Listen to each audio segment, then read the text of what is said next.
Sesungguhnya manusia takkan bisa menikmati surga tanpa ikhlas di hatinya. Sesungguhnya manusia takkan bisa menyentuh nikmatnya tanpa tulus di hatinya.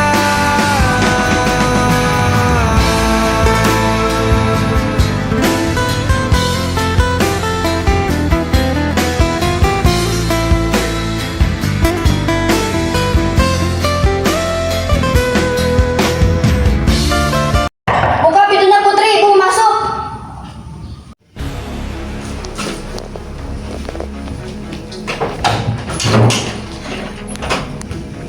Ngumpet di mana kamu uangnya Putri? Bu, jangan Bu, uangnya buat aku bayar sekolah. Kamu kan dagang, besok kita dapat uang lagi. Ibu mau shopping, jadi ibu udah habis. Bu, jangan Bu. Ya Allah, besok aku harus bayar sekolah dari mana lagi buat bayar sekolah.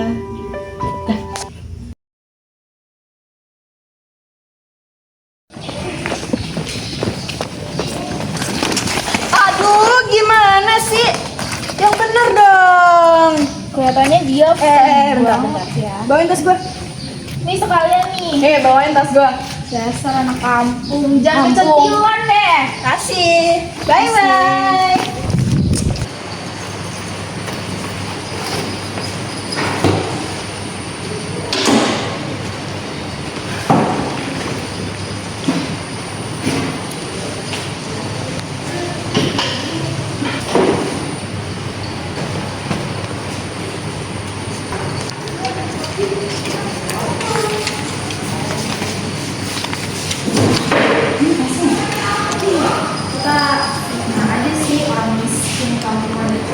Dia tuh suka kecentilan gitu deh, sosokan belajar so rajin banget. Gue coba-coba. Belum, jangan sampai ketahuan.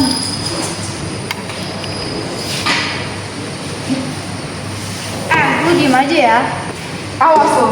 Diem lu.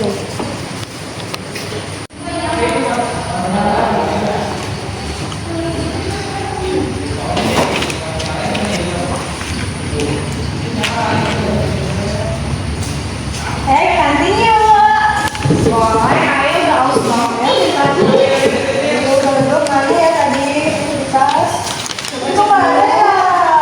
Tadi gue lihat sendiri. Ada deh, nggak ada sumpah. Nggak ada. Bisa sih nggak ada. Ini tadi di sini. Pasti ada yang ngambil nih. Putri, ini lu yang bawa tas gua. Iya, Dompet gua mana? nggak tahu Kak. Coba cek. Coba awas. Maling mana ada yang ngaku. Pasti ada itu di tasnya. Dia tuh lagi butuh duit, pasti diambil itu dompetnya. Jangan gitu dong kalau butuh duit. Orang diambil. Nyopet. Piknik banget sih. Nih, ini apa? Apa itu? Ini kan dompet gua. Maaf Kak, aku nggak tahu. Tapi ada di tas lu. Tapi ada di tas lu. Tapi ada di tas lu ya. Ini ada di tas. Biasa udah Jelas-jelas ada biarin. di tas lu. Lu butuh apa? Ngomong. Butuh duit dia. Dia kan bapaknya aja petani. Gak usah Udah miskin, copet lagi. Beribu mimpi Kenapa ya takdir aku selalu begini, di sekolah dibully. Aku salah hadir apa ya bagai sama teman mereka? sejati di antara. Assalamualaikum warahmatullahi wabarakatuh. Waalaikumsalam warahmatullahi wabarakatuh. Di pengajian kita kali ini kita akan mempelajari tentang kode dan kodar. Di sini ada yang tahu nggak kode dan kodar itu rukun iman keberapa? Saya Pak Ustaz. Berapa Putri? Rukun iman ke-6. Nah benar. Jadi kodo adalah ketentuan Allah sejak dulu, sedangkan kodar adalah perwujudan dari kodo itu sendiri. Nah jadi segala sesuatu yang terjadi di dunia ini sudah berada dalam ketetapan Allah. Jadi bukan berarti kita boleh bermalas-malasan dan pasrah begitu saja.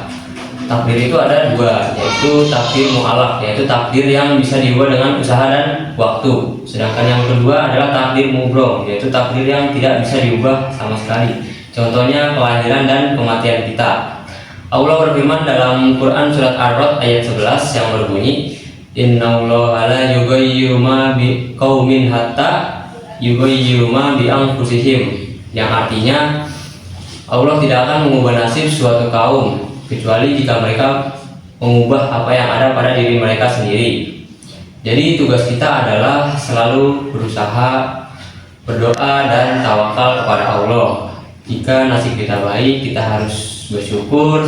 Namun jika belum sesuai harapan, kita harus bersabar. Karena di dalam kegagalan itu pasti ada suatu hikmah. Semoga kita termasuk hamba-hamba yang ridho terhadap takdir Allah. Sekian materi kita hari ini tentang qada dan qadar. Wassalamualaikum warahmatullahi wabarakatuh. Waalaikumsalam warahmatullahi wabarakatuh. Kasih Pak Ustaz. Ya. Pulang dulu. Ustaz.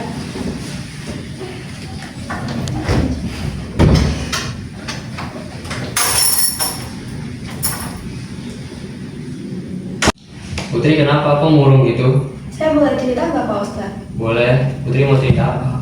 Saya bingung Pak Ustaz, saya ingin melanjutkan kuliah tapi biaya saya tidak cukup. Uang sekolah saya juga sering nunggak. Di sekolah saya juga sering dibully Pak Ustaz. Putri, yang sabar ya. Saya paham posisi kamu saat ini. Kamu merasa tidak ada yang mendengarkan kamu. Namun Allah itu maha mendengar. Allah juga mempunyai kuasa untuk mengubah segalanya. Yang penting kamu rajin-rajin ibadah saja. Iya Pak Ustaz, makasih ya sarannya. Makasih ya Pak Ustaz, saya di pamit pulang dulu. Ya.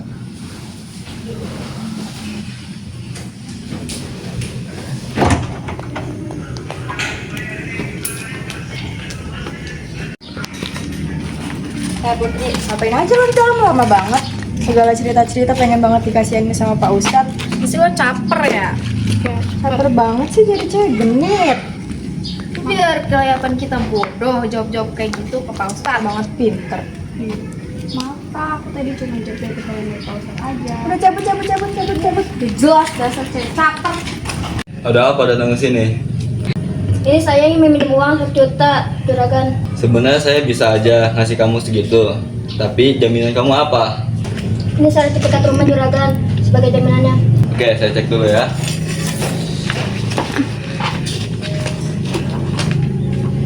Oke, saya ambil dulu ya uangnya. Ini uangnya. Jika Anda tidak bisa membayarnya, rumah Anda jadi jaminannya. Oke. Siap juragan. Berhias gelapnya, suka dan duka, tangis dan tawa,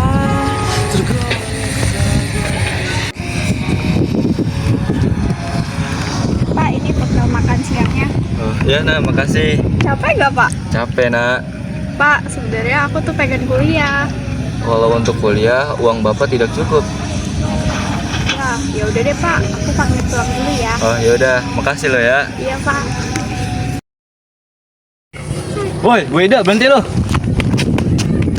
Katanya lo mau bayar utang. Maaf juragan, saya belum ada uangnya. Alah, bohong. Ini ada. Iya maaf juragan. Tapi ingat ya, ini baru bunganya doang. Iya juragan. Oke. Juragan. Bu, fotonya jatuh. Oh iya Pak, itu foto anak saya. Boleh nggak saya sekali lagi ngeliat fotonya? Iya Pak, boleh. Kenapa ya Pak dengan foto anak saya? Ini kan Putri, anak saya. Hah? Putri? Iya. Itu anak saya Pak. Bapak kenal? Nah, ini anak saya, Bu. Bapak, kita boleh minggir dulu nggak? Saya mau ngomong sebentar. Oh ya, boleh. Kita ke sini ya Pak. Iya, boleh. Bapak bisa ketemu anak saya di mana Pak? Jadi ceritanya dulu, Bu. Saya ke masjid subuh-subuh. Saya nggak sengaja ngedengar suara anak kecil. Nah, saya cari-cari, nggak taunya ada anak kecil di tempat wudhu. Saya ambil dan saya tidak tahu tuh itu anak siapa. Jadi saya bawa pulang, saya urus sampai gede.